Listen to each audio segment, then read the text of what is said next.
کافی مومنین نے دعائے صحت کے لیے بولا. ایک مومن بیمار ہیں جناب سید امداد حسین صاحب، کرونا کی وجہ سے وینٹیلیٹر پر ہیں. اور بھی جو مومنین امام حسین کے چاہنے والے بیمار ہیں، دعا یہ کہ خدا سب کو شفائے کاملہ عاجلہ نصیب فرمائے. سب مومنین کی صحت و سلامتی کے لیے ایک بار درود پڑھیں محمد و آل محمد.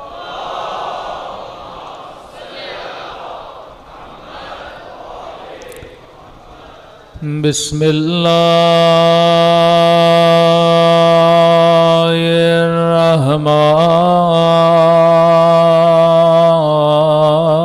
الرحمن الرحیم.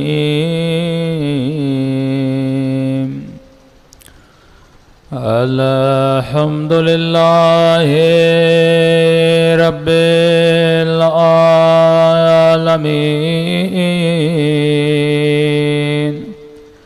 الحمدللہ کما هو اہلہ. الصلاۃ والسلام علی سید المرسلین وخاتم نبیین ابی القاسم محمد. اللہم صلی اللہ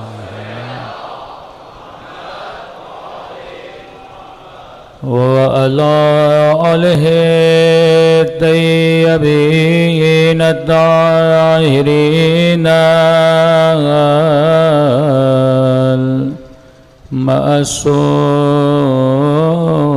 المعصومین. سب مل کے دعائے امام زمانہ.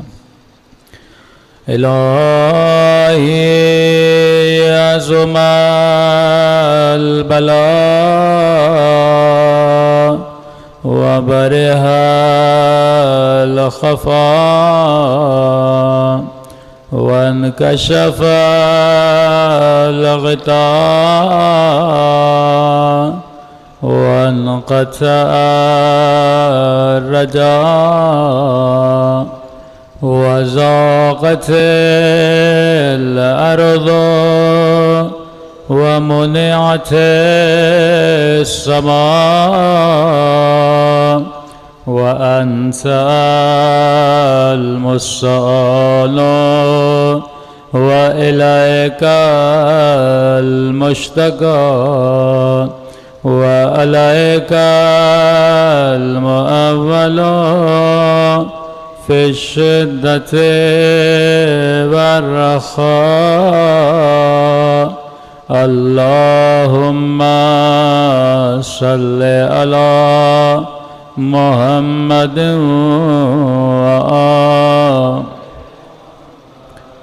أولي الأمر الذين فرضت علينا طاعتهم وعرفتنا بذلك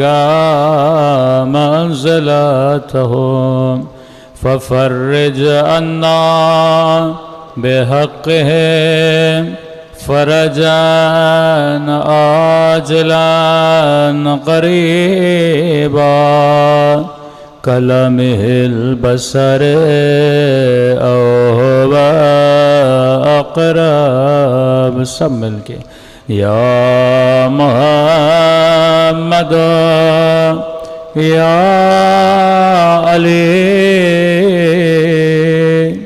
یا علی یا محمد یا محمد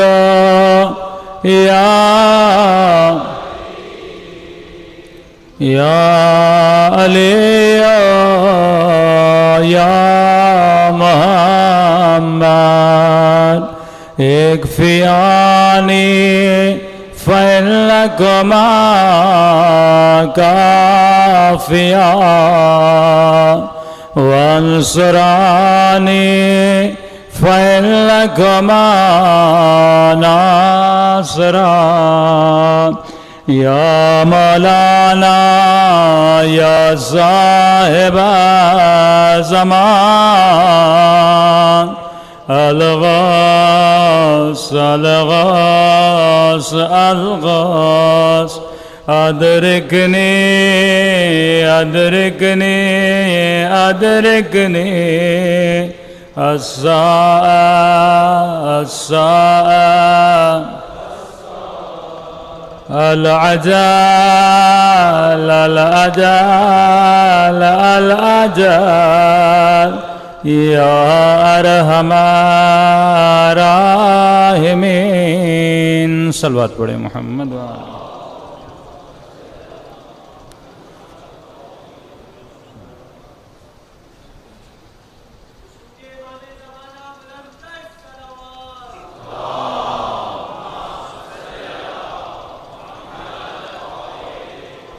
بسم اللہ الرحمن الرحیم رب اشرح لی صدری ویسر لی امری واحلل عقدۃ من لسانی یفقہوا قولی اما بعد فقد قال سبحانہ وتعالی فی محکم کتابہ المجید وفرقانہ الحمید وقولہ الحق وصدق الصادقین بسم اللہ الرحمن الرحیم قد افلح من زکاہا وقد خواب من دسہا صلوات پڑھے محمد وآل محمد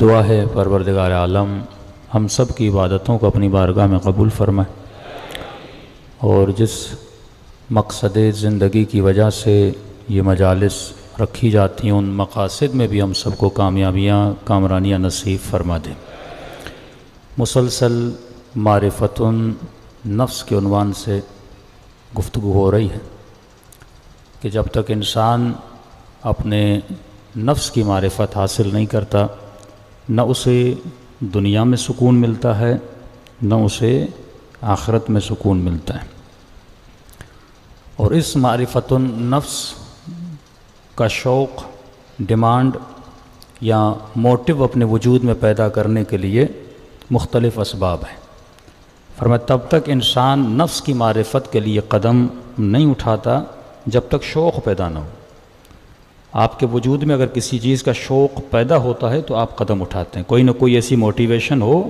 کہ جس سے آپ قدم اٹھائیں اور وہ علم حاصل کریں تو ہم نے 2 مجالس میں عرض کیا کہ خود نفس کی معرفت حاصل کرنے کے لیے انسان کا یہ سوچنا ضروری ہے کہ وہ ایک نہ ایک دن مجھے دنیا سے جانا ہے اور حقیقت آخرت ہے دنیا صرف عکس ہے کہ میں نے کئی سال پہلے ممبر سے ایک مثال دی تھی اخلاقی کہانی تھی کہ انگلینڈ میں ایک بادشاہ تھا اس کی بیٹی کا ہار بہت قیمتی گم ہو گیا اس نے اعلان کیا کہ جو بھی میری بیٹی کا ہار ڈھونڈ کے لائے گا میں اسے مثلاً 1000 پاؤنڈ انعام دوں گا بہت بڑا انعام تھا اس زمانے تو پورا شہر ڈھونڈنے لگا کہ ہمیں وہ ہار مل جائے ہم امیر بن جائیں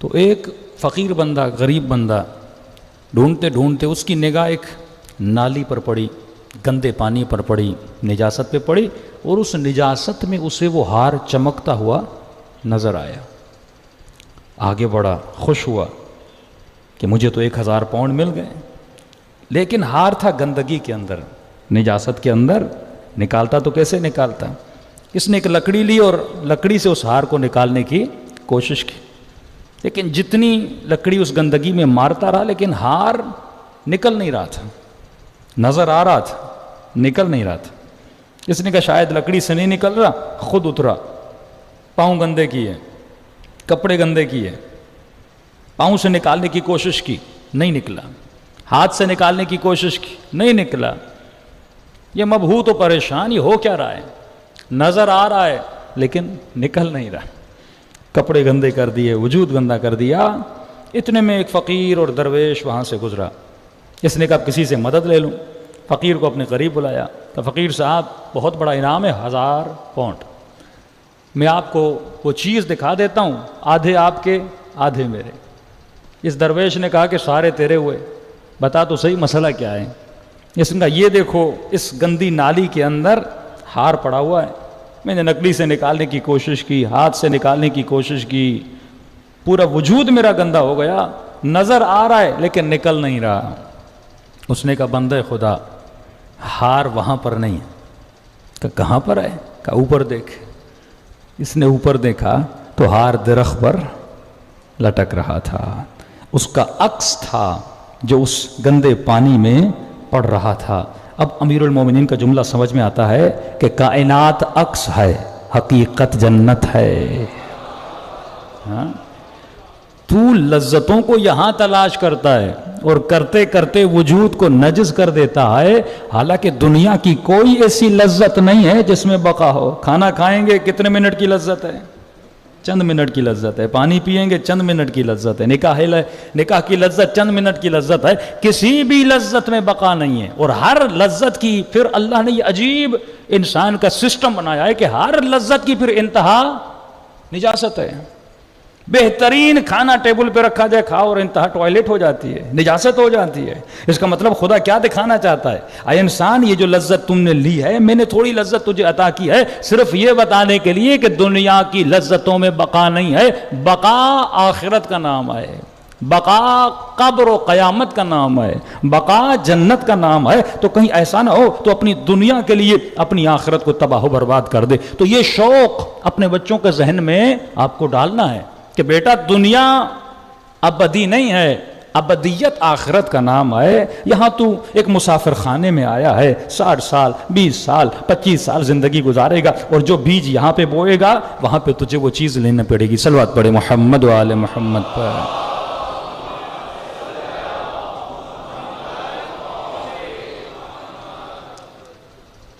تو پہلی چیز، انسان اپنے دل میں شوق ملاقات خدا کو پیدا کرے۔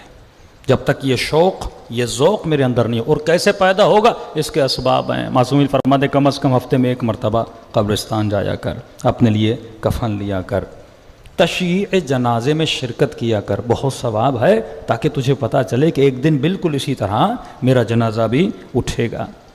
دوسری چیز ہے معرفت النفس حاصل کرنے کے لیے خود نفس امارہ کی معرفت حاصل کرنا، کہ اللہ نے مجھے ایک نفس امارہ دیا ہے، یہ مجھے گمراہ کیسے کرتا ہے؟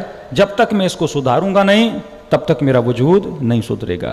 اب آپ کو میں 7 سے 8 پلر بتاتا ہوں کہ جو معرفت النفس کے ستون ہیں، اگر یہ ستون میرے مضبوط ہو گئے پوری زندگی میری اچھی گزرے گی۔ آج اشارہ کرتا ہو جاؤں گا، نیکسٹ ڈے میں اس کی تفصیل۔ پہلا ستون معرفت النفس کا، معصوم فرماتے ہیں حلم ہے۔ جو معرفت النفس حاصل کرنا چاہتا ہے اس کی انٹری کی شرط یہ ہے کہ اس بندے کو حلیم ہونا چاہیے۔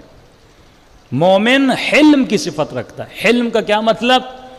یہ کبھی بھی فوراً غصے میں نہیں آتا، یہ لوگوں کی برائیوں کا جواب برائیوں سے نہیں دیتا بلکہ احسان سے دیتا ہے۔ کئی ایسے لوگ تھے جو اس نیت سے آئے تھے اہل بیت کو قتل کریں، لیکن اخلاق علی ابن ابی طالب کو دیکھ کر وہ عاشق علی ابن ابی طالب بن گئے۔ یعنی آپ تصور کریں اگر امام حسین کا یہ اخلاق نہ ہوتا جو امام نے ہور کے ساتھ رکھا تھا، ہور امام کے لشکر میں نہ آتا۔ یہ اخلاق امام حسین تھا، یہ رفتار امام حسین تھی۔ جناب زہیر نے منع کر دیا میں نہیں آؤں گا، صاف منع کر دیا، جمانان اہل بیت کو واپس پلٹا دیا۔ لیکن جب خود جا کے مولا ملتے ہیں، پتہ نہیں امام نے کیا کہا، وہ کون سا اخلاق تھا کہ پھر امام حسین کو اس نے چھوڑا نہیں۔ وہب کا واقعہ دیکھیں، مسیحی ہے، کرسچن ہے، لیکن اخلاق اہل بیت سے اتنا انسپائر ہوتا ہے وہ اپنی جان تک اہل بیت پہ قربان کر دیتے ہیں۔ مطلب ہمارے چاہنے والے کا اخلاق یہ جہاں جائے لوگوں کو اپنی طرف اٹریکٹ کرے، یہ نہیں کہ گالیاں دے، یہ نہیں کہ غصے کا جواب غصے سے دے، یہ نہیں کہ بدکاری کا جواب بدکاری سے دے۔ اس کے وجود میں کیا ہوتا ہے؟ حلم ہوتا ہے، یہ احسان کر کے لوگوں کو اپنی طرف اٹریکٹ کرتا ہے۔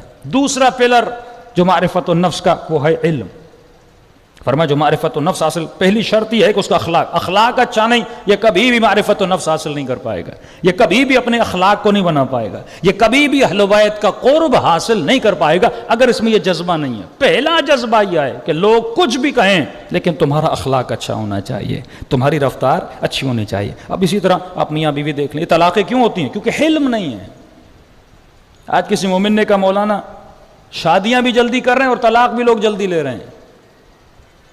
شادی کرنے کی بھی جلدی ہے، پھر 2 سال نہیں گزرتے طلاق لینے کی بڑی جلدی ہے.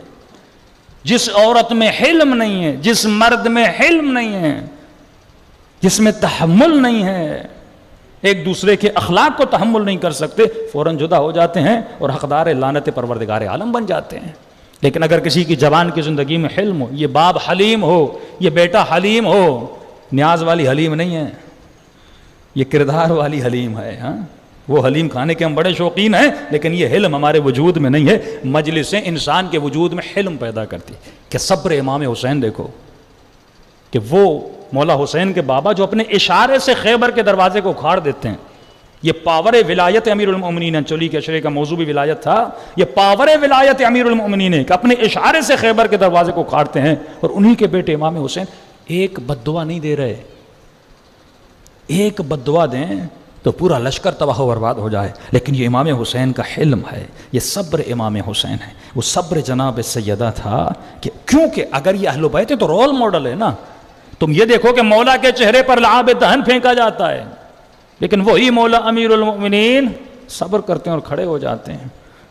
جناب مالک اشتر کو ایک چاہنے والا دھکا دیتا ہے، پتہ نہیں کہ یہ مالک ہے کون ہے. بعد میں پتہ چلتا ہے کہ مالک ہے. پھر معافیا مانگنے پیچھے بڑھا، لیکن مالک نے سجدے میں جا کر کہا خدایا جس جوان نے میرے ساتھ بدتمیزی کی ہے مالک نے اسے معاف کر دیا، تو مالک کے گناہوں کو معاف کر دے.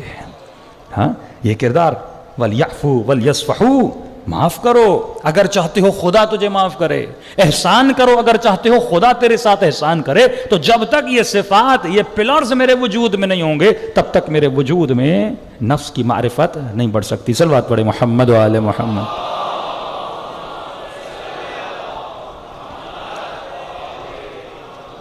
تو یہ کیسے پیدا کرنا، انشاءاللہ اس کی طرف آئیں گے. پہلی چیز حلم، دوسری چیز انسان علم حاصل کرے. حلم کے بعد اگر اس کے وجود میں علم نہیں ہوگا، کہ میں نے کل بتایا تھا بچوں کو پابند کریں، کم از کم ڈیلی 20 پیجز پڑھیں. علم روح کی غذا ہے. روح کو موٹا کرنا ہے، اسے علم دو. علم دو. ڈرامہ دیکھتے ہو، ٹی وی دیکھتے ہو، دوستوں کے ساتھ گپ شپ مارتے ہو، فضول چیزیں تمہارے ذہن میں جا رہی ہیں. لیکن اگر علم اپنے وجود میں، بھائی دن میں آدھا گھنٹہ فکس کر لو، مجھے تفسیر قرآن پڑھنی ہے، معراج السعادہ پڑھنا ہے، تاریخ انبیاء پڑھنی ہے، تاکہ کچھ نہ کچھ میں سیکھتا رہوں. اور علم آپ کے وجود سے جدا نہیں ہوتا، ہر شے آپ کے وجود سے جدا ہو جاتی ہے. تیسری چیز معصوم فرماتے ہیں کہ ہمارے چاہنے والے کے اندر صفت رشد ہوتی ہے. اگر کسی کے اندر صفت رشد نہیں ہے، یہ معرفت النفس کا علم حاصل. رشد کا مطلب کیا؟ جناب مختار ثقفی کا لقب کا تھا کیس، ان کا فرقہ بنا فرقہ کیسانیہ. کیاست مطلب مومن ہوشیار ہوتا ہے، مومن تیز ہوتا ہے، یہ فتنوں کو جانتا ہے، یہ باطل خیالات کو جانتا ہے، یہ فوراً پکڑ لیتا ہے کہ شیطان مجھے بھی گمراہ کر رہا ہے. فلاں بندے نے جب میرے ساتھ دوستی کی ہے تو یہ میرے ساتھ اچھائی کرنا چاہتا ہے یا برائی کرنا چاہتا ہے. یہ اپنی اچھائی اور برائی کے راستوں کو فوراً منتخب کرتا ہے اور اتنا ہوشیار ہوتا ہے کہ خود کو گمراہی سے بچا دیتا ہے. اگر جناب حر کے وجود میں صفت رشد نہ ہوتی، کبھی بھی حر کو ہدایت نہ ملتی. اس نے رات کو بیٹھ کے کیلکولیشن کی کہ حر اگر تو یزید کے لشکر میں جائے گا کیا ملے گا، اگر تو حسین کے لشکر میں جائے گا تو کیا ملے گا. یزید کے لشکر میں تھوڑی بہت عہدہ مل جائے گا، لیکن اگر حسین کے لشکر میں جائے گا تو جنت مل جائے گی. قیامت کے دن جس نبی کا کلمہ پڑھتے ہو اس نبی کو منہ کیسے دکھاؤ گے؟ اور جس امام حسین کی والدہ کے لیے ایک جملہ نکال نہیں سکتے، قیامت کے دن اسی جناب زہرا کو کیا چہرہ دکھاؤ گے جب پوچھیں گے تم نے میرے بیٹے کو مارا تھا؟ تو جب اس نے کیلکولیشن کی تو حر کیس تھا، حر کے وجود میں رشد تھا. اور امام فرماتے ہیں علی کا چاہنے والا بے وقوف نہیں ہوتا، عقل مند ہوتا ہے. صلوات پڑھے محمد و آل محمد.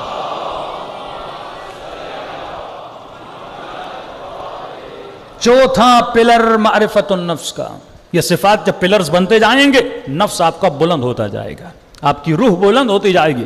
چوتھا پلر جو بہت اہم پلر ہے، اس پلر کا نام ہے عفت. جس انسان کے وجود میں نفس کی معرفت ہوتی ہے اس کے وجود میں عفت ہوتی ہے.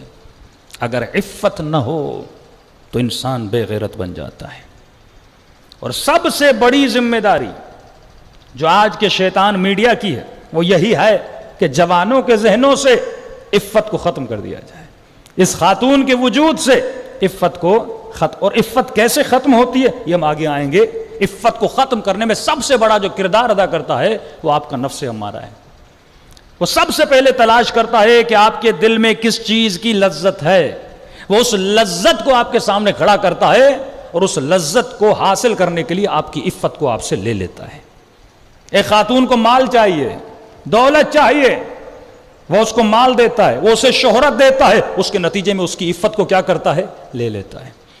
اس جوان بیٹے کو بڑا گھر چاہیے, بڑی گاڑی چاہیے, دنیا میں اسٹیٹس چاہیے, یہ کیا کرتا ہے, کہتا ہے اس کے مقابلے میں اپنی عفت مجھے دے, اپنا حیا مجھے دے, اپنی غیرت مجھے دے, اور گاڑی لے, مال لے, دولت لے. تو اسٹیٹس کو بدلتا ہے, یہاں کی چیز کو وہاں رکھتا ہے, وہاں کی چیز کو وہاں رکھتا ہے. اس کی ڈیٹیل میں آئیں گے.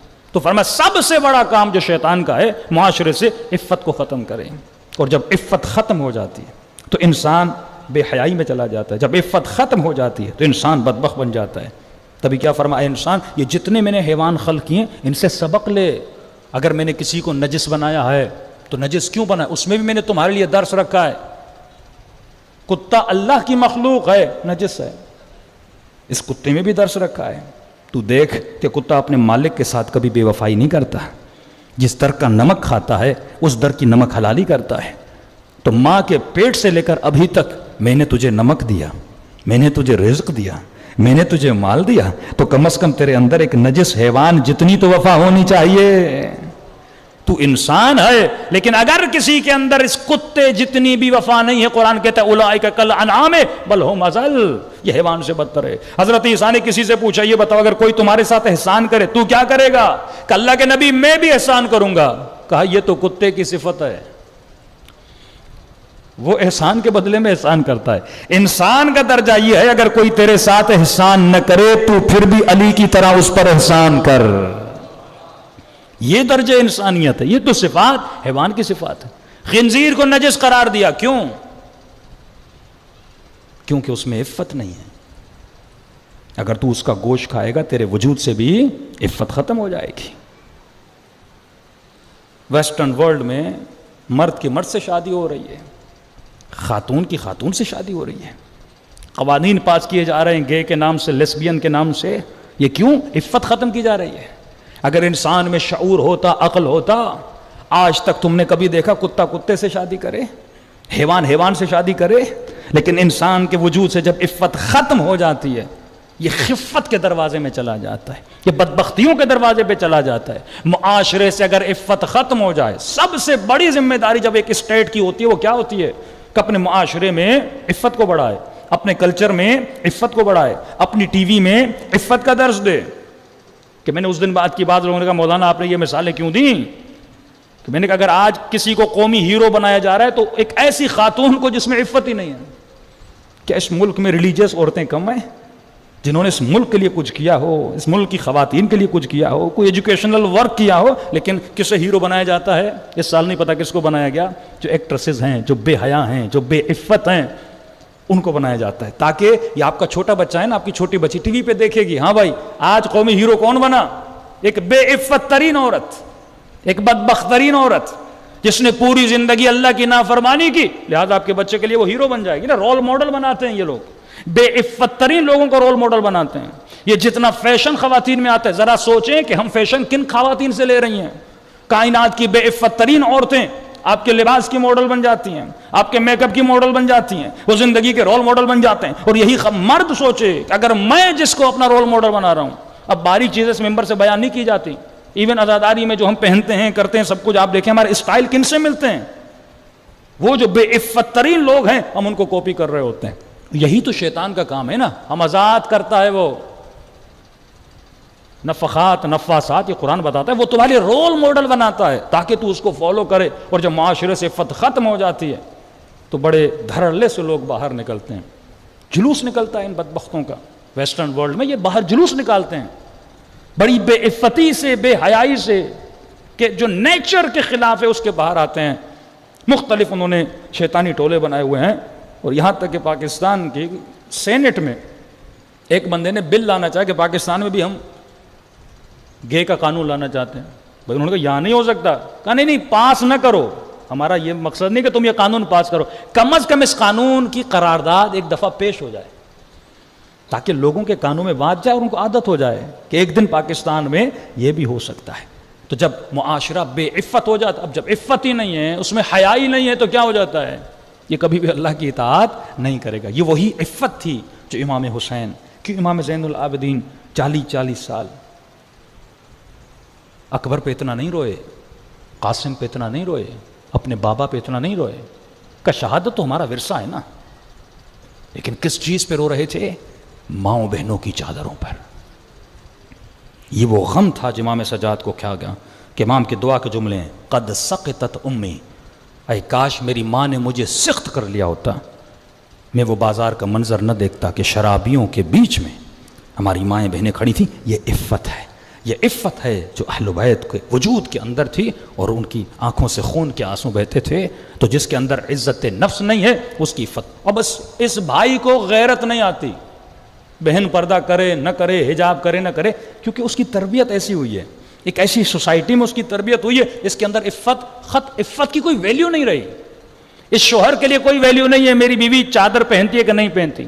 سنگل بال بھی اگر کسی عورت کا نظر آتا ہے نا، رسول فرماتے میں نے معراج میں دیکھا کہ عورتوں کو بالوں سے لٹکایا گیا ہے، کیونکہ اللہ کی اجازت نہیں ہے عورت سمجھے کہ میرا وجود میرا نہیں ہے، یہ امانت پروردگار عالم ہے، اور اگر اللہ کی امانت ہے تو مجھے قطعاً اس امانت میں خیانت نہیں کرنی۔ ہاں اگر کوئی خاتون بتا دے بھائی جناب سیدہ کا حجاب کیا تھا، کم از کم ہم وہ حجاب نہیں کر سکتے تو واجب حجاب تو ہم کر سکتے ہیں۔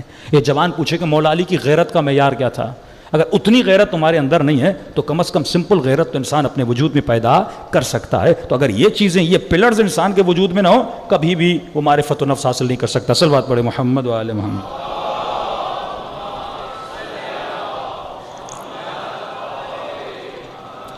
اب یہ ساری چیزیں کب انسان کے وجود میں آئیں گی؟ جب انسان کے اندر یہ ایک صفت ہوگی، اس صفت کا نام ہے سیلف کنٹرول۔ اگر میرے وجود میں ضبط نہیں ہے، مثلا اگر مجھے کوئی گالی دے رہا ہے میں فوراً بھڑک اٹھتا ہوں، کیوں؟ کیونکہ میرے اندر سیلف کنٹرول نہیں ہے، میں اپنی ذات پہ کنٹرول کرنے کی توانائی اور طاقت نہیں رکھتا۔ 3 دن 4 دن ایک عادت کو چھوڑتا ہوں، لیکن پھر وہ عادت میری طرف پلٹ کے آ جاتی ہے، کیونکہ میرے اندر سیلف کنٹرول نہیں ہے۔ تو یہ جو روزہ ہے یہ اس لیے اللہ نے واجب کیا تاکہ آپ کے اندر کنٹرول بڑھے۔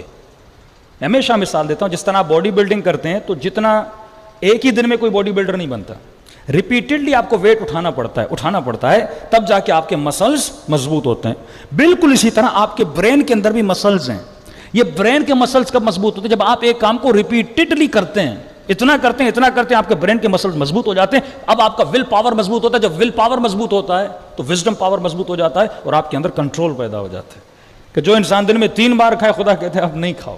اب ظاہر ہے سیلف کنٹرول ہوگا تو روزہ، وہی لوگ روزہ نہیں رکھ پاتے جن بیچارے کے اندر سیلف کنٹرول نہیں ہے، کنٹرول ہی نہیں ہے پیٹ پہ۔ اللہ سب سے پہلے بتاتا ہے کنٹرول کر۔ کیوں نماز کی اتنی پابندی ہے؟ اس وقت پہ نماز پڑھ، اس وقت پہ نماز پڑھ، کیوں؟ تاکہ تیرے اندر کنٹرول پیدا ہو، تو اپنے ٹائم کو کیا کر سکے؟ مینیج کر سکے۔ اور جتنا کنٹرول بڑھتا جائے گا، اب شکم پہ کنٹرول ہو گیا، پھر فرمایا اعتکاف میں چلا جا، 3 دن اپنی زبان پر کنٹرول کر، لوگوں سے نہ مل، اپنی سوشل ایکٹیویٹی کو کٹ کر دے۔ جیسے جیسے کنٹرول بڑھتا جائے گا ویسے ویسے تمہارا ول پاور مضبوط ہوگا، اور جب ول پاور مضبوط ہوگا اب تمہارا زبان پر بھی کنٹرول ہوگا، تمہارا کانوں پر بھی کنٹرول ہوگا، تمہارا ہاتھوں پر بھی کنٹرول ہوگا۔ اگر کوئی گناہ کی طرف لے جائے گا تم کہو گے نہیں حرام ہے، میں اس گناہ کی طرف نہیں آؤں گا۔ تو جس کے وجود میں سیلف کنٹرول ہے وہی انسان اپنے نفس کی معرفت کو حاصل کر سکتا ہے۔ صلوات پڑھے محمد و آل محمد۔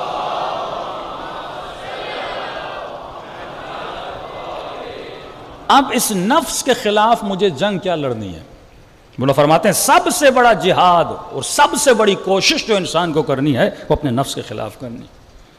کہ انسان جو حسرت کھاتا ہے کاش میں کربلا میں ہوتا جہاد کرتا، میں اصحاب بدر کے ساتھ ہوتا جہاد کرتا، میں اہل بیت کے ساتھ ہوتا اور دشمن سے جہاد کرتا۔ میرے امام فرماتے ہیں انسان تو ابھی بھی جہاد کر سکتا ہے، وہ جہاد بدن کا جہاد تھا، تو آج بھی چاہے تو اپنے نفس کے ساتھ۔ سب سے بڑا دشمن، یزید سے بھی بڑا دشمن تیرا نفس ہے۔ عالم کے اندر بھی ہے، جاہل کے اندر بھی ہے، ہر انسان کے اندر ہے۔ یہ سب سے بڑا جہاد ہے۔ اگر تو اسے قتل کر لے تو کوئی کہے مولانا میرا جسم زخمی نہیں ہوا، کچھ نہیں ہوا، مجھے اتنا ثواب مل جائے گا۔ فرمایا کون کہتا ہے؟ سب سے بڑی تلوار جو لڑنی ہے اس نفس کے خلاف لڑنی ہے۔ اگر تم نے اسے قتل کر دیا تو دنیا میں کامیاب ترین انسان بن جائے گا۔ اور مولا فرماتا ہے یہ جو نفس ہے یہ سانپ کی طرح ہے، یہ مت سمجھنا کہ تم نے 4 روزے رکھ لیے، 5 نمازیں پڑھ لی، 6 مجلسیں سن لی، 1 سال سے نماز شب پڑھ رہے ہو اور 2 سال سے زیارت عاشورہ پڑھ رہے ہو تو اس کا مطلب نفس مر گیا. فرمایا نہیں، یہ اتنا بدبخت ہے، یہ تھوڑی دیر کے لیے سو جاتا ہے، تجھے دھوکہ دیتا ہے، اب میں چلا گیا، میں نہیں ہوں، پھر اچانک سے تیرے وجود میں بیدار ہو جاتا ہے. تو فرمایا ہمیشہ چوکس رہا کرو، یہ ایک سرکش گھوڑا ہے جسے تمہیں رام کرنا ہے، اور جب یہ رام ہو جاتا ہے فرماتے ہیں اس کو اپنا تابع دار غلام بنا. امام حسین کو آواز ہے کیا، ایا ایھۃ النفس المطمئنہ، جب تو بلند مراتب پہ آتا ہے تو تمہارا نفس مطمئن ہو جاتا ہے. اب جو تو کہتا ہے یہ نفس تیری اتباع کرتا ہے. تو اس کی بھی ٹریننگ ہے کہ جتنی عبادات اللہ نے واجب کی، مثلا اللہ نے خمس واجب کیا، کیوں واجب کیا؟ صرف اسی لیے کہ وہ دیکھتا ہے کہ تمہارے دل میں جو گرہ لگی ہوئی ہے مال کے ساتھ بندھی تو نہیں ہوئی، وہ تمہیں آزاد کرنا چاہتا ہے. اب ویسٹرن ورلڈ کا کلچر کیا تھا کہ یہ لنڈے میں جتنے کپڑے آتے ہیں، ہمارے اتنے مومنین بزنس بھی کرتے ہیں ادھر ادھر، اب پتہ نہیں ہے کہ شریعت کے اعتبار سے یہ بزنس کتنا صحیح ہے کتنا غلط ہے. وہاں پہ وہ چیریٹی کے طور پہ اپنے جتنے پرانے کپڑے غریب ملکوں میں بھیج دیتے ہیں، یہاں پہ وہ استری شستری کر کے نئے شے کر کے پھر دوسرے ممالک میں بیچتے ہیں. اگر کسی نے چیریٹی کی نیت سے دیا آپ اس کی خرید و فروخت نہیں کر سکتے، وہ کس کے لیے ہے؟ غریب کے. اب لوگ کر رہے ہیں، لنڈے میں جائیں بوٹ بک رہے ہیں، کپڑے بک رہے ہیں سب، اور آپ بھی جا رہے ہیں خریدتے جا رہے ہیں. اگر آپ کو یقین ہے یہ چیریٹی کے کپڑے ہیں، اگر واقعی چیریٹی کے ہیں تو اس کی بزنس کرنا منع ہے. لیکن نہیں، چیریٹی کے نہیں ہیں، پرانے کپڑے ہیں انہوں نے بیچے ہیں، آپ اس سے بزنس کر سکتے. لیکن سوال یہ کہ یہ جو کلچر ہے یہ ویسٹرن کلچر ہے کہ اپنے جو چیز پرانی ہو گئی وہ غریبوں کو دو.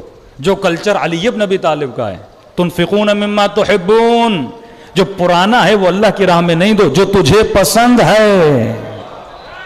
ہاں یہ کردار علی بن ابی طالب. مولا 2 کپڑے لیتے ہیں، ایک اپنے لیے ایک قمبر کے لیے.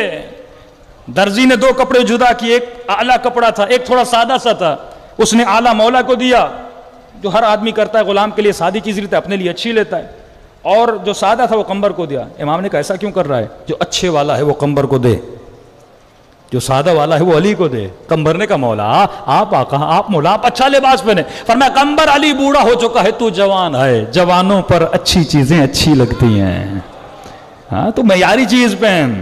فرماتے بیٹا حسن میرا دل کرتا ہے میں کباب کھاؤں. کئی دن ہو گئے علی نے کباب نہیں کھایا، ان کا بھی دل کرتا تھا. ہاں تو امام حسن نے بڑے دنوں کے بعد بابا کا دل کر رہا ہے، مولا جاتے ہیں کباب بناتے ہیں، گھر میں لاتے ہیں، سفرے پہ رکھتے ہیں. اچانک در پہ فقیر کی آواز آتی ہے کوئی مجھے کھانا دینے والا. فرمایا حسن یہی کباب اٹھا اور اسے دے. کہ بابا کوئی اور غذا اسے دیتا ہوں، گھر میں اور بھی ہے. فرمایا نہیں حسن، جو دل غذا جس غذا کے لیے علی کا دل کر رہا تھا، مطلب یہ مجھے پسند تھا، اب میں وہی دوں گا. فرمایا جو فقیر ہے یہ فقیر نہیں ہے، یہ تمہارے رب کا ہاتھ ہے، تو وہ چیز دیا کر جو تجھے پسند ہے. فرمایا حسن علی کا پیٹ تو نمک سے بھی بھر جائے گا، لیکن میں وہ چیز دوں گا جو علی کو پسند ہے. یہ کردار اہل بیت ہے. لیکن ہمارے پاس وہی ویسٹرن کلچر ہے. ہاں بھائی سال کا اینڈ ہو گیا، دیکھو جتنے پرانے کپڑے بیوی نے نکال دیے، بچوں کے نکال دیے، بیٹوں کے نکال دیے. ہاں وہ بھی تو اچھی بات ہے، لیکن صرف یہ نہ کرو کہ جو چیز پرانی ہے وہ فقیروں کو دو. یہ کردار اہل بیت نہیں ہے. اور یہ کب ہوتا ہے؟ جتنے بھی واجبات ہیں، وہ خمس ہو، وہ زکوٰۃ ہو، وہ روزہ ہو، یہ تمام تر اس لیے ہیں تاکہ تو اپنے نفس کو مارے اور تمہارے وجود میں اطاعت پروردگار عالم پیدا ہو جائے. صلوات پڑھے محمد و آل محمد پر.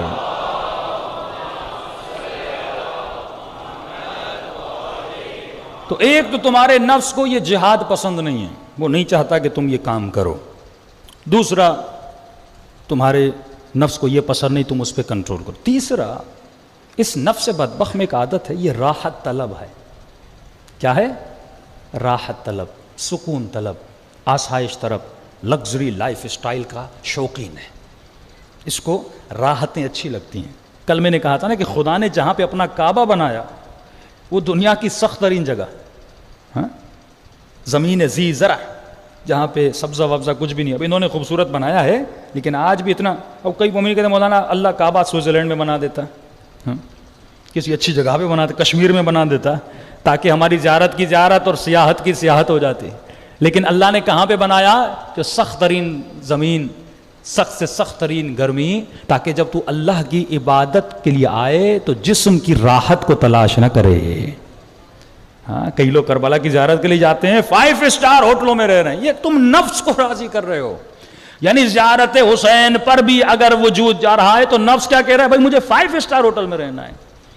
ایک مرتبہ زندگی میں ہم نے غلطی کر کے قافلہ بنانا چاہا تھا اور 4-5 لوگ میں نے کہا اسپریچول جرنی شروع کریں تاکہ یہ 1 مہینہ جو جاتے ہیں ان کو کم از کم میرا جو 7 ایسی کتابیں پڑھا دے پورے قافلے میں. تو سب سے پہلے جو مومنین ممبر بن رہے تھے پہلا فون کرے تھے مولانا ناشتے میں کیا ملے گا, مولانا دوپہر کا کھانا کیا ہوگا. میں نے کہا یہ تو پھر ہم گئے تو یہ تو پھر کھانے پہ لڑائی ہوتی رہے گی. تو ہم نے کہا اس کو ہی ختم کر دو, قافلے کو ہی ختم کر دو.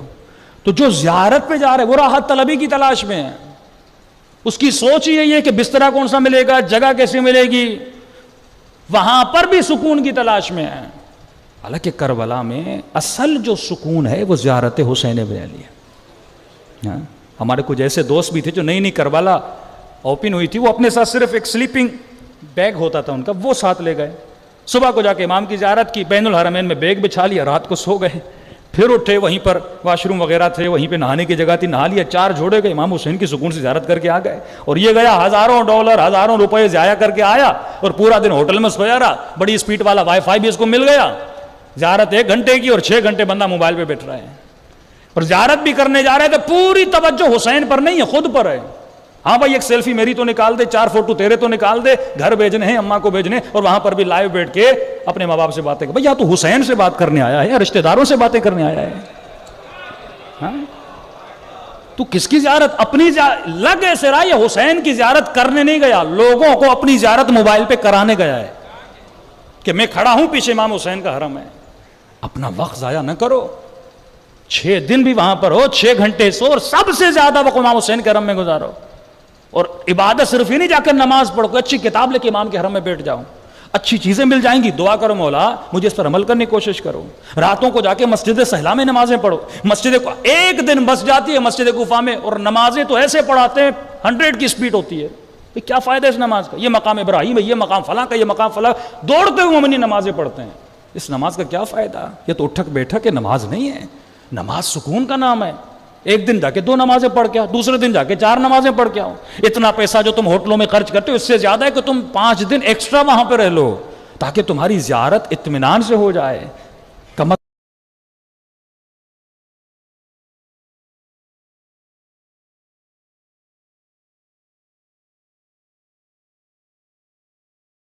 ملاقات کرنی ہو, علی کا اچھا گھر دیکھنا ہو تو مرنے کے بعد جنت میں علی سے ملنے آ جانا.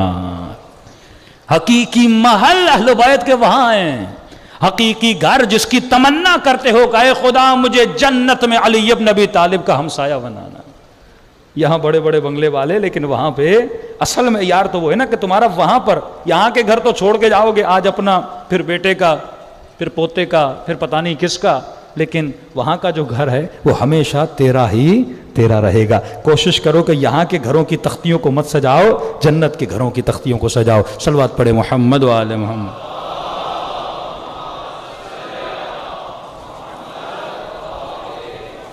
بار دیگر صلوات پڑھے محمد و آل محمد.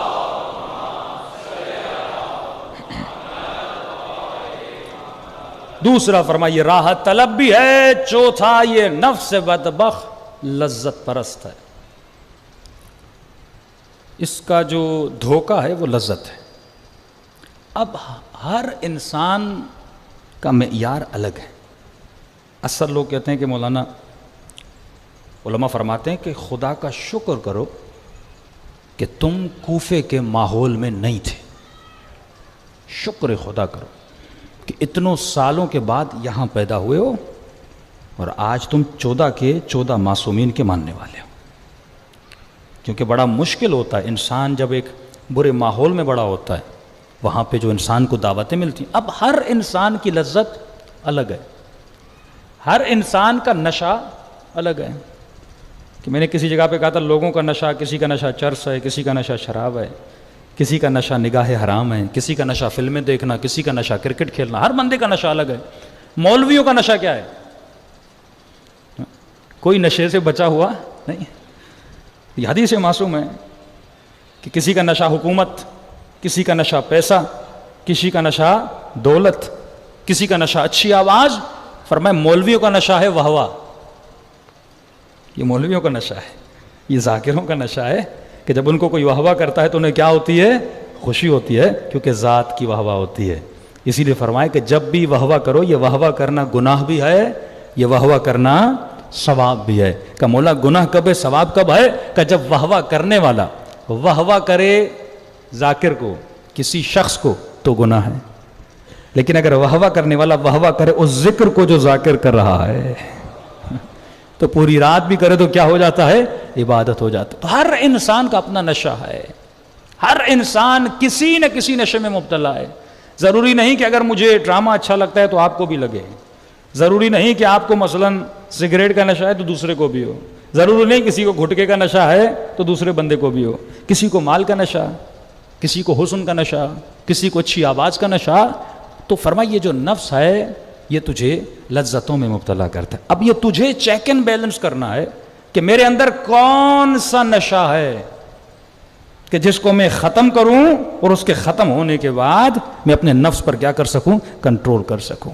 تو فرمایا ایک یہ نفس بڑا راحت طلب ہوتا ہے، لگژری لائف اسٹائل کو پسند کرتا ہے، دوسرا یہ تمہارے اندر لذتوں کو ایجاد کرتا ہے۔ اب لذت کا نشہ کیسے ختم ہو؟ آپ سفرے پر بیٹھیں، مولا علی فرماتا ہے انسان کھانا کھاؤ، کھانا کھانا منع نہیں ہے، لیکن کھاتے کھاتے ابھی تمہارے پیٹ میں 2 لقموں کی جگہ ہو تو کھانے کو چھوڑ دو۔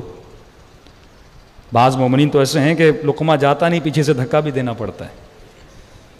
میں نے بعض عراق ہم گئے ہمارے، کیونکہ میں عراقیوں کے ساتھ بہت پلا بڑا ہوں، تو ان کی بڑی عادت ہے لقمے بڑے بڑے لیتے۔ تو طالب علم تھا، ساتھ پڑھتا تھا، میں نے کہا بندے خدا کہ ہمارے یہاں ایسے کھایا جاتا ہے؟ میں نے کہا مولا فرماتے نہیں، چھوٹے چھوٹے لقمے، کم از کم آپ کے دانت کتنے ہیں؟ دیکھیے اس میں جسم کا بھی فائدہ ہے، یعنی اگر اتباع اہل بیت ہو تو دنیا بھی آباد، انسان کی آخرت بھی آباد۔ اگر 33 دانت ہیں تو اگر کم از کم ایک لقمے کو 30 ٹائم چبانا چاہیے۔ اس کے چبانے سے کیا ہوتا ہے کہ آپ کا جتنا معدے کا ڈائجسٹنگ سسٹم ہے وہ ہمیشہ آپ بڑی آسانی سے وہ ہضم ہو جاتا ہے، کبھی آپ کو پیٹ کی بیماری نہیں ہوگی، کبھی آپ کو السر نہیں ہوگا۔ لیکن انسان کھانے کے حریص بنے، لذت لے، جلدی جلدی کھائے، حالانکہ لذت زبان پر ہے، لقمہ نیچے گیا لذت ختم۔ تو مولا کیا فرماتے؟ زیادہ چباؤ زیادہ لذت لو۔ اور سائنٹیفکلی بھی ہے کہ جو انسان زیادہ چباتا ہے اس کا پیٹ بھی جلدی بھر جاتا ہے۔ غالباً آیت اللہ دستغیب کے پاس ایک موٹا سا آدمی گئے، قبلہ مجھے کوئی نسخہ دیجیے پتلا ہو جاؤں۔ اب ہر نسخہ مولوی سے بھی نہیں لیا جاتا، انہوں نے نسخہ دیا، کہ نسخہ یہ ہے کہ اپنے کھانے کے ہر لقمے پر 1 سورہ انا انزلنا پڑھو۔ اب اس کو کہتے زیادہ چباؤ، تو وہ چبانے والا تو تھا نہیں، موٹا آدمی کتنا چبائے گا، سست ہوتا ہے وہ۔ تو اسے کہا کہ بھائی 33 مرتبہ اپنا 1 لقمے پہ 1 سورہ انا انزلنا پڑھو۔ اس نے کہا یہ تو بڑا مشکل ہے۔ کہا پھر دیکھو نا، موٹا بننا آسان ہے، پتلا ہونا مشکل ہے۔ نفس بہت جلدی موٹا ہو جاتا ہے، بہت جلدی، لیکن اسے پتلا کرنا بڑا مشکل ہوتا ہے۔ اس کی زندہ مثال ہے، آپ 30 دن روزے رکھیے، 1 ہفتہ مشکل ہوتا ہے، 10 دن کے بعد عادت پڑ جاتی ہے، نفس کو عادت ہو جاتی ہے روزے رکھنے کی، بھوک کی، اور جیسے روزہ ختم ہوا عید پارٹی شروع ہو جاتی ہیں۔ ہاں 1 دن 2 دن 3 دن اتنا کھاتے ہو، میں چیلنج کرتا ہوں 4تھے دن روزہ رکھ کے دکھاؤ۔ 30 دن جو تم نے محنت کی وہ 3 دن میں تم خود ہی برباد کر دیتے ہو۔ تو اسی لیے فرمایا کم از کم 1 ہفتے میں 1 روزہ، نہیں تو 15 دن میں 1 روزہ، نہیں تو 1 مہینے میں 1 روزہ رکھو، تاکہ یہ نفس کس کے کنٹرول میں رہے؟ تمہارے کنٹرول میں رہے۔ ایسا نہ ہو کہ تم مرغی کا غلام بن جائے، ایسا نہ ہو تو مچھلی کا غلام بن جائے۔ دیکھو سفرے پر جب کھانا آتا ہے، اب آپ کو ایک مرتبہ پتا چلے یہ میرا سب سے پسندیدہ کھانا ہے، اس دن کنٹرول کر کے دکھاؤ نا، کہ مولا کو کباب پسند ہے، فقیر آتے ہیں دے دیتے ہیں، پھر کہتے ہیں علی کا پیٹ تو نمک سے بھی بھر جائے گا۔ اب کیا یہ کنٹرول، یہ سیلف کنٹرول، کیا میں اپنی لذتوں پہ کنٹرول کر سکتا ہوں؟ کہ میں نے کئی مرتبہ مثال دی کہ رسول خدا گزر رہے ہیں، دیکھا جوان بڑے بڑے پتھر اٹھا رہے ہیں، کہ یا رسول اللہ یہ بہت بڑے بہادر ہیں۔ نبی فرماتے ہیں ان سے بڑا کوئی بزدل کوئی نہیں۔ یا رسول اللہ کیوں؟ فرمایا یہ بتا پتھر کا وزن کتنا ہے؟ کہ پتھر کا وزن 50 کلو 20 کلو 100 کلو بہت وزن ہوگا۔ فرمایا یہ بتا تمہاری آنکھوں کی جو پلکیں ہیں اس کا وزن کتنا ہے؟ 2 گرام 4 گرام بھی نہیں ہوگا۔ فرمایا کتنا کمزور ہے وہ جوان، جب نگاہ نامحرم پہ پڑتی ہے اپنی آنکھ بند نہیں کر پاتا۔ کتنا وزن ہے، آنکھوں کو آنکھوں پہ نہیں ڈل پاتا، صرف اس لیے کیونکہ یہ لذتوں کا غلام ہے، علی کا غلام نہیں ہے۔ صلوات پڑھے محمد و آل محمد۔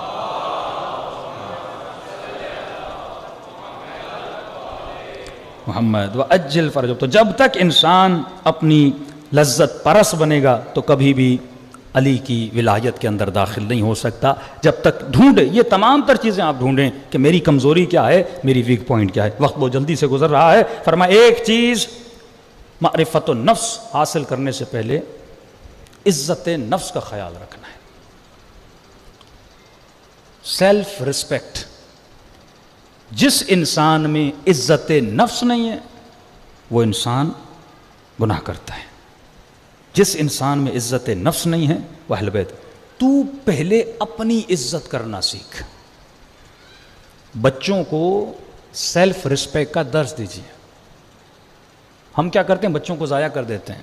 ماڈرن سائیکولوجی میں بتایا جاتا ہے کہ 2 سال سے لے کر 7 سال تک اس بچے کا جو ذہن ہے یا برین ہے وہ بہت کریٹو ہوتا ہے.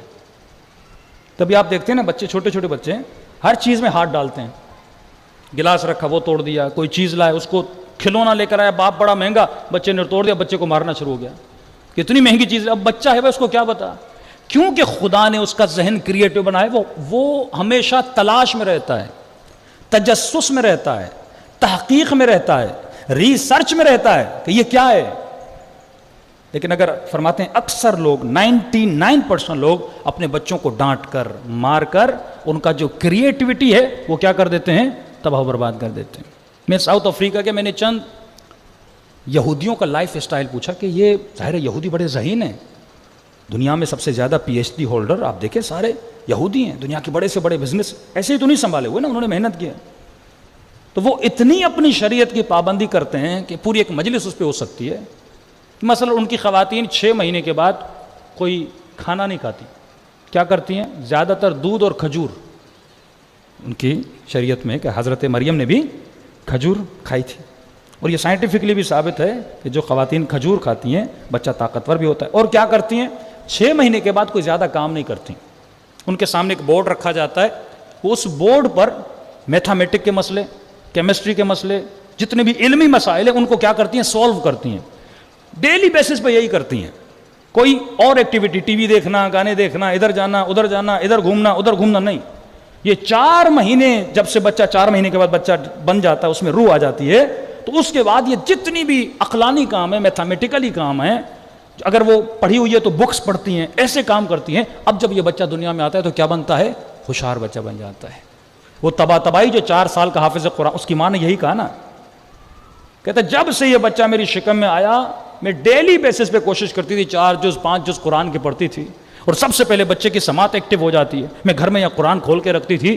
اب جب ماں نے اتنا پڑھا اس شکم میں بچے نے سنا, جب یہ بچہ پیدا ہوا تو اس کے والد کہتے ہیں جب اس نے بولنا شروع کیا کہ ہم کہتے تھے الحمدللہ رب العالمین, بچہ آگے کہتا تھا الرحمن الرحیم مالک یوم الدین. ہاں, آپ اپنے ہاتھوں سے اپنے بچوں کو بنا سکتے ہیں, لیکن کیونکہ علم معرفت و نفس نہیں ہے, تربیت کا علم نہیں ہے. ایک کے پاس 5 بچے ہیں, ایک نشائی بن گیا, ایک پتہ نہیں کیا جواری بن گیا, ایک کیا بن گیا, بچے تباہ و برباد ہو گئے. جو سب سے برترین نعمت پروردگار عالم تھی ہم نے اس کو تباہ کر دیا. اس بچے کی سیلف ریسپیکٹ کو سائیکولوجی میں کہتے ہیں سیلف اسٹیم, اس کی اسٹیم کو تباہ کر کے ہم نے بچے کو تباہ کر دیا. اس کا جتنا کریٹو مائنڈ تھا ہم نے اسے خراب کر دیا. بچہ اگر نقصان کرے اسے سمجھاؤ کہ میرے لال یہ برائی ہے, یہ اچھائی ہے, یہ اس طرح بنتا ہے, یہ اس طرح بگڑتا ہے. تو آہستہ آہستہ اب جب یہ 7 سال کا بنے گا, جس طرح آپ کو کوئی گالی دیتا ہے آپ کو برا لگتا ہے, لیکن آپ اپنا دفاع کرتے ہو. آپ کے ساتھ کوئی زیادتی کرے آپ ڈیفینس کی پوزیشن میں آ جاتے ہو. یہی کیفیت ایک چھوٹے بچے کی ہوتی ہے. جب آپ اس کو مارتے ہو, جب آپ اس کو پیٹتے ہو, جب آپ ڈنڈیوں سے اس کو مارتے ہو تو اس بچے کو بھی غصہ آتا ہے, لیکن بچہ ہے غصہ نکال نہیں پاتا, آپ کو کچھ کہہ نہیں پاتا, تو یہ غصہ اپنے اندر ڈالتا رہتا ہے. لہٰذا بچے کی جو سیلف ریسپیکٹ وہ کیا ہو جاتی ہے, تباہ ہو جاتی ہے. تبھی مولا فرماتے ہیں اکرموا اولادکم, اے علی کے چاہنے والوں اپنے بچوں کو عزت دو اور اپنے بچوں کو ادب سکھاؤ.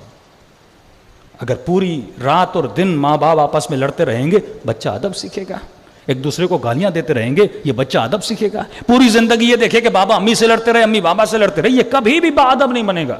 نہ ہی اس بیٹی سے یہ توقع رکھے اس کی شادی ہو جائے کہ اس کا گھر بنے گا. تمام تر جڑ یہ ہے کہ ہم اپنی زندگیوں میں ہم نے وہ اخلاق پیدا نہیں کیا جو اخلاق اہل بیت علیہ الصلوۃ والسلام تھا. اس جنگ کی حالت میں کہ آج جناب علی اصغر کی رات ہے نا, فرماتے ہیں جناب رباب نے بہت ساری مقاتل کی کتاب دیکھی، کہتے ہیں اس بی بی نے اصغر پہ رویا نہیں. جب پوچھا جاتا تھا بی بی رو کیوں نہیں رہی ہو، فرماتے اگر میں روں گی تو حسین کو حوصلہ کون دے گا. ہاں یہ اخلاق کربلا ہے نا. سیدہ زینب کا اخلاق دیکھیں، یہ حوصلہ کہاں سے آتا ہے؟ بچپن سے اہل بیت نے اپنے بچوں کی تربیت ایسی کی تھی، اخلاق کے ساتھ تربیت کی تھی، اچھی رفتار. ان کو اب جب تک تو بچے کو اپنی عزت کرانا نہیں سکھائے گا، اب عزت کیسے ڈیولپ ہو؟ دیکھیے نا یہاں پہ کیا ہوتا ہے کہ پھر وہی کہہ رہا ہوں کہ یہاں یہ اچھائی کو برائی کے نام پہ رکھا جاتا ہے، برائی کو اچھائی کے نام پہ. اس بچے کو سکھاؤ کہ میرے لال، مثلا بچہ کہے کہ بابا فلاں بچہ گالیاں دے رہا ہے، میں گالی کیوں نہیں دوں؟ تم کو بیٹا جب کوئی گالی دیتا ہے نا اس کی عزت ختم ہو جاتی ہے. اگر تو بھی گالی دے گا تیری عزت بھی ختم ہو جائے گی. بیٹی کو سکھاؤ بیٹی جو حجاب نہیں کرتی، جو عفت میں نہیں ہوتی، وہ اپنی عزت ختم کر دیتی ہے. ہاں اس کی کوئی ارزش نہیں ہوتی، اس کی کوئی قیمت نہیں ہوتی. لیکن اگر تم حجاب کرو گی تو امام حسین کے سامنے تمہاری عزت ہوگی، حضرت عباس کے سامنے تمہاری عزت ہوگی، جناب سیدہ فاطمہ کے سامنے تمہاری عزت ہوگی. تو بچے کو اس طرح سمجھاؤ اور اسے بتاؤ کہ عزت کیا ہے، ذلت کیا ہے. اور خطرناک معاشرہ یہ ہے کہ یہ عزتوں اور ذلتوں کی جگہوں کو بدلتے ہیں. آج ایک خاتون ٹک ٹاک پہ بے حیائی پھیلاتی ہے، ٹی وی والے اسے عزت دیتے ہیں. یہی شیطان کا کام ہے. اگر کوئی حسین ابن علی کا سر قلم کرنے جا رہا ہے اسے عزت دی جاتی ہے، انعام دیا جاتا ہے، مقام دیا جاتا ہے، پوسٹ دی جاتی ہے کہ تم نے حسین کا سر قلم کیا ہے. یہی شیطان کا کام ہے کہ عزت اور ذلت کی جگہ کو بدل دو. جس چیز میں عزت ہے اسے ذلت کر کے دکھاؤ، جس چیز میں ذلت ہے اسے عزت کر کے دکھاؤ. ایک ڈانس کرنے والی، ایک گویا، ایک بدبخ، ایک اوریانی پھیلانے والی خاتون کو معاشرہ کیا دیتا ہے؟ عزت. اس کو رسپیکٹ دیتا ہے. وہ خاتون جو اوریانی پھیلاتی ہے اسے انعامات دیے جاتے ہیں، عزت دی جاتی ہے. اب ظاہر ہے یہ بچہ دیکھ رہا ہے نا، آپ کو وہ ماحول دینا ہے، اس کو صحیح تعلیم آپ نے دینی ہے کہ بیٹا یہ عزت نہیں ہے، یہ ذلت ہے، یہ دنیا کا دھوکہ ہے، یہ عزت نہیں ہے. اصل عزت یہ ہے کہ تم پروردگار عالم کے سامنے عزیز رہو. اصل عزت یہ ہے کہ جب تمہیں تمہاری قبر سے اٹھایا جائے تو ملائک تیرے استقبال کے لیے آئیں. ابن سعد عزت کے لیے گیا تھا نا، اور اس نے عزت کس کو سمجھا؟ حکومت کو. اس زمانے میں آلات اور اسباب الگ تھے. اس نے کہا مال ملے گا، دولت ملے گی، غلاموں کا زمانہ تھا، کنیزیں خریدوں گا، اتنی شادیاں کروں گا، بڑا گھر لوں گا، بڑا باغ بناؤں گا. تو وہ ان چیزوں کو عزت سمجھ رہا تھا. تو فرمائے یہ آپ کی ڈیوٹی ہے کہ بچوں کی سیلف رسپیکٹ، پھر اسے بتائیں کہ رسپیکٹ کس چیز میں. رسپیکٹ گالی میں نہیں ہے، عزت گالی میں نہیں ہے، عزت اچھے کردار میں ہے، عزت اللہ کی اطاعت میں. صلوات پڑھے محمد و آل محمد.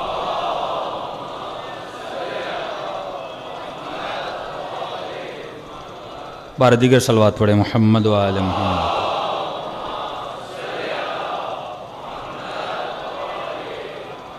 وَأَجِّلْ فَرَجَهُمْ. اور فرمایا کہ جتنی مرتبہ آپ اس بچے کو ڈانٹتے ہیں، مارتے ہیں، تو ایک طرح سے اس کا جو مائنڈ ہے وہ آف ہو جاتا ہے، کام کرنا چھوڑ دیتا ہے، بچہ ہینگ ہو جاتا ہے. تو ایسے بچے بڑے ہو کر نہ بڑے سائنسدان بنتے ہیں، نہ بڑے کارنامے کرتے ہیں. تو زندگیاں ایسے ہمیں گزارنی چاہیے جیسے اہل بیت نے تعلیم دی. لیکن ایشو یہ ہے کہ نہ ہم پڑھتے ہیں نہ ہم سنتے ہیں. فرمایا سب سے بڑی نشانی ایک بے وقوف کی یہ ہے، وہ اپنی غلطی کو تسلیم نہیں کرتا.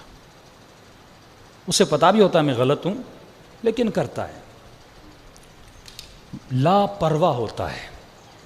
ایسے انسان کی قیامت میں سزا بہت ہے. آیت اللہ بہجت کے پاس لوگ گئے، قبلہ ہمیں نصیحت کہیں. انہوں نے کہا سب سے بڑی میری نصیحت یہ ہے، کتنا پیارا جملہ گولڈن ورڈز کے ساتھ اپنے گھروں میں لگائیے. فرمایا میرے لال جتنا پتہ ہے اس پر عمل کر. یہ زندگی کی سب سے بڑی نصیحت ہے کہ جو کچھ تم نے سنا. میں ایک جگہ گیا پاکستان میں اور مجمع نے مجلس سنی کہ مولانا اچھی مجلس پڑھی. میں نے کہا اچھی بات ہے. میں نے کہا مولا علی جب ممبر پہ جاتے تھے نا تو لوگ کہتے تھے بخن بخن یا علی افصح الرجال فی العرب، عرب میں فصیح ترین کلام کرنے والا. لیکن مولا فرماتے تھے کہ جنگ پہ چلنا ہے تو کہتے تھے یا علی سردی ہے. تعریفیں بہت کرتے تھے، مولا کیا کہنا آپ کا؟ کہ بھائی جنگ پہ چلنا ہے کہ یا علی سردی ہے. اچھا سردیاں چلی جاتی تھی، جنگ پہ چلنا ہے، یا علی گرمی ہے. اچھا پھر کہتے تھے جنگ پہ چلو، نہ سردی نہ گرمی، یا علی بچہ بیمار ہے، بیوی بیمار ہے. لیکن جب مولا خطبہ دیتے تھے تو ٹھیک ٹھاک واہ واہ کرتے تھے.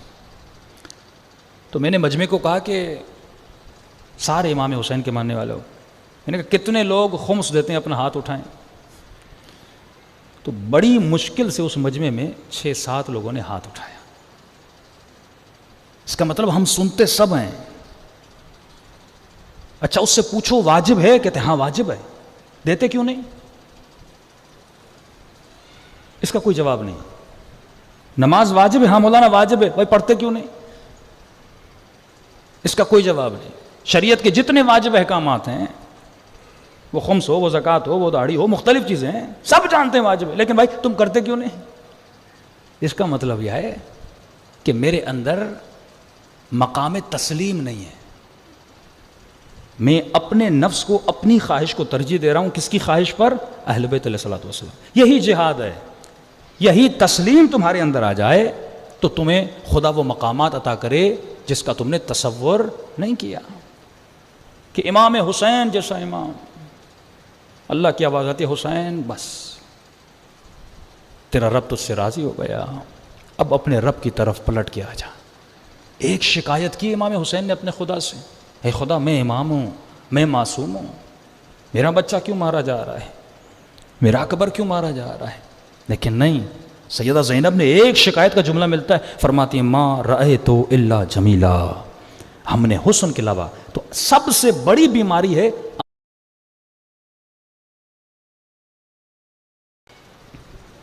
میں نے کہا یہ ہے عربی عبارت، اور عبارت بھی صحیح ہے، وہاں لفظ مولوی نہیں ہے. 70,000 عالموں کی گردنیں کاٹیں گے. کس کی گردنیں؟ عالم. عربی میں عالم کسے کہتے ہیں؟ جس کے پاس علم ہو، کسی بھی چیز کا علم. اردو میں کہوں جسے پتا ہو اور اس نے اپنے علم پہ عمل نہ کیا ہو، اسے سزا ملے گی. میں نے کہا اس میں سب شامل ہیں. ہر وہ بندہ جسے شریعت کا پتہ تھا، واجب کا پتہ تھا، حرام کا پتہ تھا، اگر اس نے عمل نہیں کیا تو امام زمانہ اس عالم کو سزا دیں گے کہ جس نے اپنے علم پر عمل نہیں کیا. تو کئی لوگ روایات میں ملتا ہے کہ بڑے جوش و جذبے سے مولا کے ظہور کی دعائیں کریں گے، لیکن جب امام آئے گا تو پچھتائیں گے کہ کاش تھوڑی دیر سے آتا، کیونکہ ظہور کے بعد مہلت نہیں ملے گی. ابھی جی رہے ہو، مہلت ہے، خود کو سدھار لو، لیکن جب مولا کا ظہور ہو جائے گا ذرہ برابر مہلت نہیں ملے گی. امام فرمائیں گے اور کتنی مہلت دوں، کتنے محرم تم نے سنے، کتنی شہادتیں تم نے سنی، کتنی مرتبہ سنا کہ علی اصغر کو شہید کیا گیا، میری ننھی سی سکینہ کو تماچے لگے، اتنے سال میں غیبت میں رہا، علم تجھ تک پہنچا تھا لیکن تم نے اپنے علم پہ عمل نہیں کیا تھا. بہت سخت زمانہ ہوگا امام زمانہ کا زمانہ. جنگ جمل کیوں بپا ہوئی؟ لوگوں سے عدل علی ابن ابی طالب برداشت نہیں ہوا. طلحہ آیا، زبیر آیا، علی ہم نے تجھے خلافت دلوائی ہے. امام نے کہا کیا چاہتے ہو؟ کیا تم نے سنا نہیں میں نے اعلان کیا تھا کہ علی کی عدالت تم سے برداشت نہیں ہوگی؟ کہ ہم نے تو سوچا تھا یہ باتیں ہیں. امام فرماتے ہیں نہیں، جب وہ دیا بجھاتے ہیں تو سمجھ جاتے ہیں کہ علی کچھ دینے والے نہیں ہیں. علی سے دشمنی نہیں تھی، عدل علی ابن ابی طالب سے دشمنی تھی، کیونکہ امام کا جو فیصلہ ہے، اور بالاخص جو امام زمانہ کا فیصلہ ہوگا، وہ صرف ظاہر پر نہیں ہوگا، ظاہر پر بھی ہوگا، باطن پر بھی ہوگا. دعا کریں کہ پروردگار عالم ہمیں توفیق اطاعت دے، ہمیں یہ توفیق دے جو سنتے ہیں ان باتوں پہ عمل کریں. کچھ لوگوں کی مثال قرآن دیتا ہے اولئک وقر فی آذانہم. کچھ لوگ ایسے ہیں جیسے کانوں میں پتھر ہیں، ایسے سنتے ہیں جیسے سن نہیں رہے، سن کے انسنی کر دیتے ہیں. قرآن کہتا ہے یہ قیامت کے دن بھی بہرے ہو کر اٹھیں گے. آنکھوں سے دیکھا تو عمل نہیں کیا تھا، یہ اندھے ہو کر اٹھیں گے. تو اگر قیامت کے دن بینائی چاہتے ہو، شنوائی چاہتے ہو، تو زندگی ایسی گزارو جیسی اہل بیت نے کہی ہے. صلوات پڑھے محمد و آل محمد.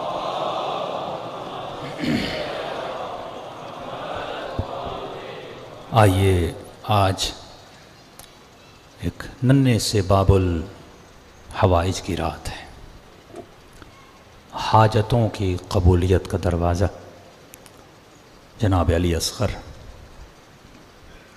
لیکن جب بھی روئیں تو محسوس کر کے رویا کریں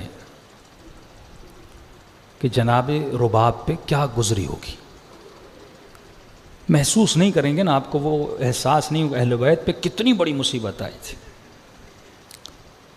ایک ذاکر کہتے ہیں کہ مصیبت تو حضرت زہرا نے بھی دیکھی تھی. بی بی کے پیٹ میں بھی 6 مہینے کا بچہ تھا. ظالموں نے آگ کا دروازہ گرایا, وہ بچہ سخت ہو گیا. فرمایا ماں تو ماں ہوتی ہے نا, ماں تو اس بچے سے بھی پیار کرتی ہے جس بچے کو دیکھا نہیں ہے, سخت ہو گیا.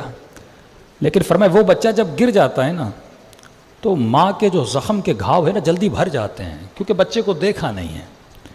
لیکن فرمایا جس ماں کا بچہ پیدا ہو 6 مہینے بچے کے نخرے اٹھائے, اپنی گودی میں لے, اس ماں کے لیے بڑا مشکل ہوتا ہے یہ اپنے بچوں کے زخم دیکھے. امام سجاد فرماتے ہیں کہ ظالموں نے صرف کربلا میں ظلم نہیں کیا. فرمایا جب ہمارا قافلہ دربار ابن زیاد میں پہنچا تو ننھے سے بچے سے لے کر بڑوں کے ہاتھوں میں رسیاں بندھی تھیں. تصور کرو کہ علی کی بیٹی کوفے کے دربار کے اندر کھڑی ہے. امام فرماتے ہیں یہ ملعون اس وقت کھانا کھا رہا تھا. تصور کرو اگر کوئی بھوکا بچہ اور بچی تجھے دیکھ رہا اور تو سفرے پہ کھانا کھا رہا ہو, اس ننھے سے بچے پہ کیا گزرتی ہے. کہ ملعون کھانا کھا رہا تھا, سامنے کٹی ہوئی گردنیں پڑی ہوئی تھی اور پوچھتا جا رہا تھا یہ کس کی گردن ہے, یہ کس کی گردن ہے, یہ کس کی گردن ہے. بولنے والا بتا رہا تھا یہ قاسم کا گلا ہے, یہ اون محمد کی کٹی ہوئی گردنیں ہیں.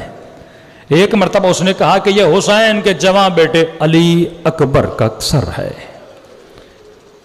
کہ جیسے ابن زیاد نے اکبر کے چہرے کو دیکھا نا, اس نے کھانا کھانا چھوڑ دیا اور کہا مجھے سپاہیوں یہ بتاؤ کس نے کہا تھا حسین کو قتل کرو. سپاہیوں نے کہا امیر آپ نے کہا تھا حسین کو قتل کرنا ہے.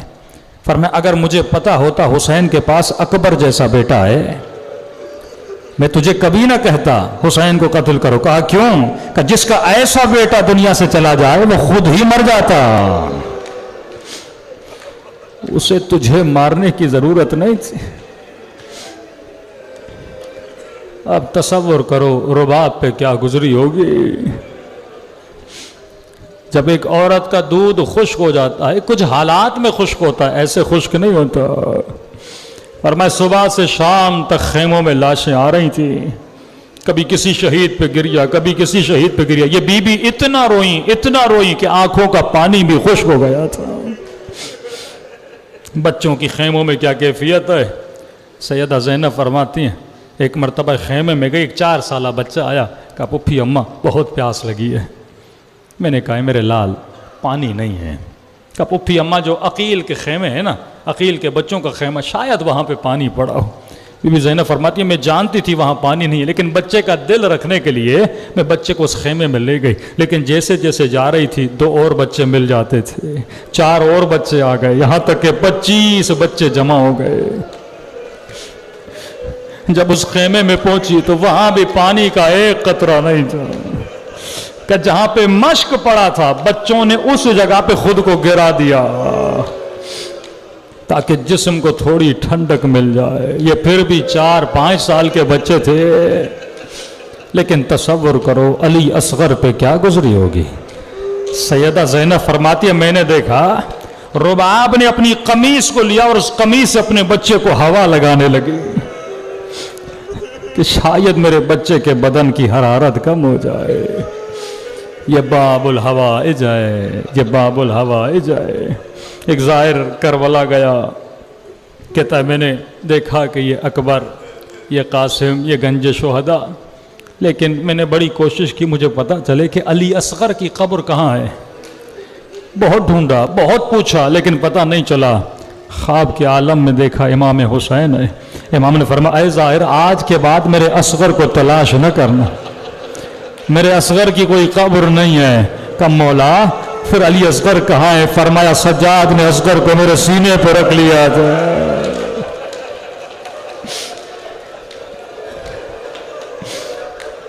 السلام وعلى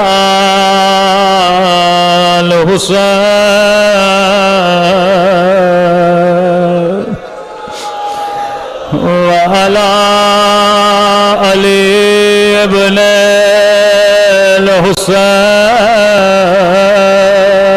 الحسين وعلى أولاد الحسين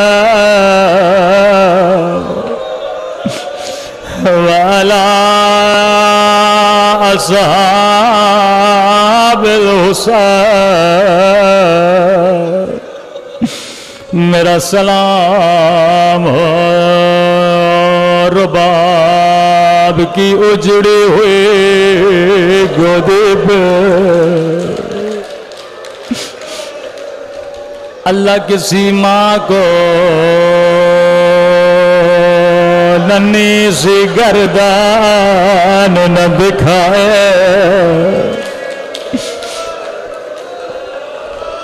فرمایا بہن زینب میں میدان کی طرف جا رہا ہوں میرے اصغر کو لا آخری مرتبہ حسین اپنے بیٹے کا بوسہ لے لے بی بی زینب نے حسین کو دیا لیکن بچہ جیسے بابا کی گود میں آیا زار و قطار رونا شروع کیا کہ زینب یہ بچہ رو کیوں رہا ہے فرمایا بھیا حسین رباب کا دودھ خشک ہو گیا کہیں پیاس سے علی اصغر مر نہ جائے فرمایا میرے بیٹے کو تیار کر میں میدان میں لے جاؤں گا عرب میں رسم تھی ننھے سے بچوں کو کپڑے میں باندھا جاتا تھا سفید کفن پہنایا امام حسین کو دیا میدان میں لے آئے لشکر یزید کہتے ہیں ہم نے سمجھا حسین قرآن لے کر آئے لیکن ایک مرتبہ حسین نے اصغر کو ہاتھوں پہ بلند کیا پورے لشکر نے دیکھا ننھی سی زبان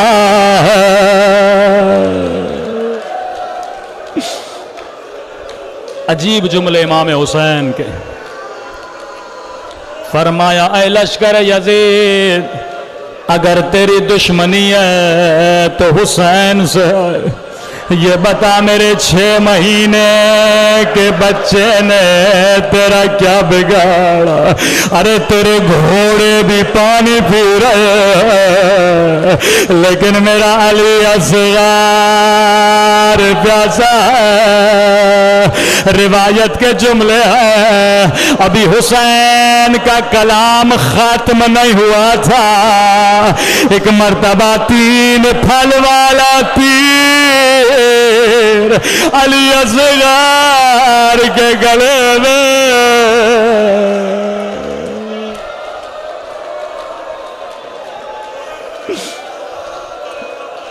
لوہا بڑا سخت تھا اصغر کا گلا بڑا نرم تھا یہاں تک کہ تیر حسین کے بازو میں لگا ایک مرتبہ امام حسین نے خنجر نکالا جو کپڑا ماں نے باندھا تھا حسین نے کپڑے کو پھاڑا تاکہ میرے بچے کو تڑپنے میں آسانی ہو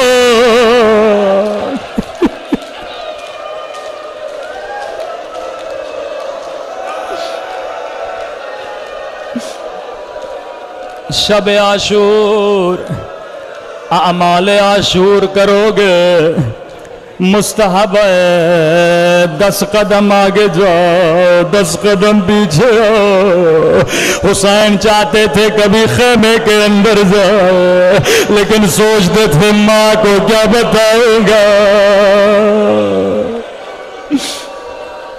وہیں سے آواز دی بہن زینب ذرا خیمے سے باہر آ بی بی زینب فرماتی ہے میں سمجھ کے باہر آئی، حسین اصغر کو پانی پلا کر آ گئے، لیکن جیسے خیمے سے باہر آئی میں نے کیا دیکھا؟ حسین کے چہرے پہ خون ملا ہوا ہے، داڑھی خون سے رنگین ہے، اصغر کے ننھے سے پاؤں خون میں رنگین ہے۔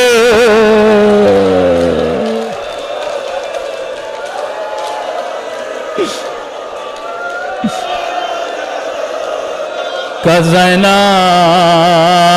ماں کو نہ بتانا، ماں برداشت نہیں کر پائے گی۔ خیمے کے پیچھے گئے، ننھی سی قبر کو کھودا۔ میں کہوں گا کاش حسین نے علی کی طرح، جس طرح زہرا کی 40 قبریں بنائی تھی، علی اصغر کی 40 قبر بنا دے، بڑی حسرت سے بیٹے کی قبر بنائے، لیکن ہائے حسین کی حسرت۔ 11 محرم کا دن آیا، حرملہ نے کہا میرا سر کہاں ہے؟ ماں سے پوچھا بتا حسین نے اصغر کو کہاں دفن کیا تھا، لیکن رباب کیسے بتائے؟ ملعون نے حکم دیا 40 گھوڑے سوار نیزے اٹھائے، یا نیزے زمین میں جاتے تھے یا رباب کا کلیجہ۔ ایک مرتبہ نیزہ زمین سے باہر آیا، ایک ننھی سی لاش۔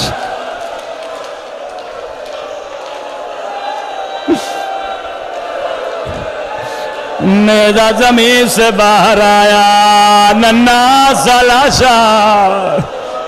روایت کے بڑے سخت جملے آئے۔ ملعون نے لاشے کو لیا، ماں کے سامنے آیا، کہ رباب تو نے نہ بتایا، اب میں تیرے سامنے ذبح کروں گا۔ یہاں تلوار چلی، رباب کی فریاد بلند ہوئی، او میرا لال 3 مرتبہ، ایک مرتبہ تیر سے شہید ہوا، دوسرا نیزے سے، تیسری مرتبہ تلوار سے۔ ماتم حسین